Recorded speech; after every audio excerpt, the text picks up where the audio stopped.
ఆయాసం ఒక్కటే కొంచెం గట్టి పడాల ఇప్పుడు పాలు అయినాక గుండె నొప్పి అవన్నీ తగ్గినవా ఆయాసం వచ్చింది. నువ్వు గుండె నొప్పి లేదు ఇప్పుడు ఆయాసం ఒకటి ఉంది. మేక పాలు అయినాక మేకనుకో మీరు వాడతాడు ఆయాసం కూడా మల్లెపూలు ముచ్చాడు. మల్లెపూలు ముచ్చొస్తే నీ గుండె కూడా మేలుందా లేదా? మేలుందంటే ఉందను, లేదంటే లేదను. అప్పుడు మీకు మారిపోతుంది. అయ్యాసు కూడా రాదు,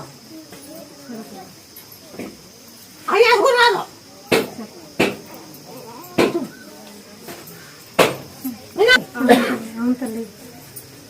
మీరు ఏం చేస్తామంటే తమలపాకు గుంటు కప్పం నిన్నటి దంచి దేవి రాజ్యానికి బాగా అయినాక ఆంజనేయ సంఖ్య తొలిచిమాల